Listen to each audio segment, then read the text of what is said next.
अस्सलाम वालेकुम जी। की हाल चाल ने सारे सज्जनों के भरावां दे। अज आप गल करन लगे हाँ कि जिमीदार नूं किसान नूं हर पासों रगड़ा लगी जांदा।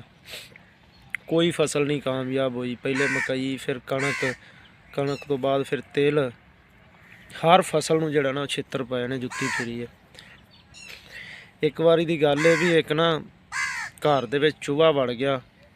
चूहा वड़ गया तो औरत ने आपदे घर वाले नूं, आपदे बंदे नूं दस्सिया भी अपने घरे ना चूहा आ गया, नुकसान करेगा, इंदा कोई सोचिए। वो बंदा गया शहरों जाके कड़िक्की ले आया। कड़िक्की लिया के लाई तो आपदी घर वाली नूं आखन लगा, लै भी कर्मा वालीए हुण ये चूहा फड़ लांगे आपां। जदों उन्हें कड़िक्की लाई, चूहे ने कड़िक्की वेखी तो उनके घर ना 3 जानवर होर भी सी बंदे दे। एक कुक्कड़ सी, एक बकरा सी ते एक ढग्गा सी। वो सब तो पहले गया कुक्कड़ कोल ते जाके उन्होंने आखन लगा भी कर्मा वालिया कड़िक्की आ गई, वो तो तगड़ा हो जा। कुक्कड़ ने अगों पारिया छंडे, उन्हें हजा भाजा पर मेरा कड़िक्की ना की तलगे, कड़िक्की तो डर तू।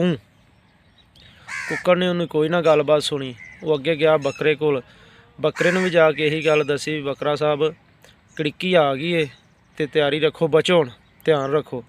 बकरे ने भी आख्या भी मेरा कड़िक्की ना की तलग, जा इथों। फिर इस तो अगे वो एंड ते ढग्गे कोल गया तो ढग्गे ने भी जाके आखन लगा भी ढग्गिया कड़िक्की आ गई, मालक ने कड़िक्की लै आंदी है तो ध्यान ना रहना टुरना फिरना। हुण ढग्गा भी अगों हस्या, उन्हें सिर जिहा मारिया। उन्हें कहा मैं कड़िक्की च पूरा ही नहीं आउंदा, जा तू आपदा बिला कर। 2-4 दिन टप्पे, 2-4 डंग जो टप्पे ना तो रात कड़िक्की दे विच एक सप फस गया। वो माई भज्जी भी चूहा फड़िया गया, काबू आ गया। वो जो सप फसिया सी, वो सप माई नूं लड़ गया तो वो जहर सारा फैल गया। जदों वो माई दे सारा जहर फैल गया, सवेर होई, वो बीमार हो गई। उनके पेके पूके कोई आंढ गुआंढ पता करन आया, उन्होंने रोटी खवाउणी सी। फिर वो जिमीदार ने आख्या, भाई ने आख्या भी एवें करो भी मुर्गे नूं हलाल कर लो। जदों मुर्गे नूं हलाल करन लगे तो चूहे दे कोलों दी उहनूं लै के लंघे ना तो चूहे ने हाँ भी सोहणिया सुना, तैनूं दस्सिया सी ना भी कड़िक्की आ गई।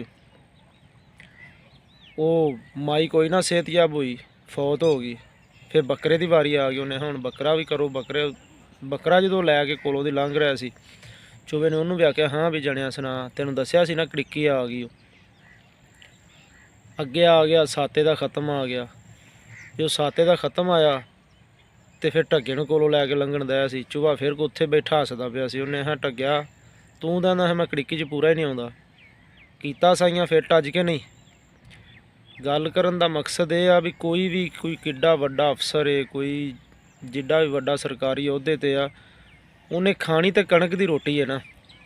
तो जो कणक किसान जिमीदार पैदा ना करे तो फिर सारे कड़िक्की च आ गया कि ना। इन्नी कि तो जिमीदार पैदा कर ही लैणगे भी वो आपदा टुक्कर कमा लैणगे। इस वास्ते मेहरबानी ये है कि जिमीदारां दा ख्याल किया जाए। बहुत बहुत शुक्रिया जी।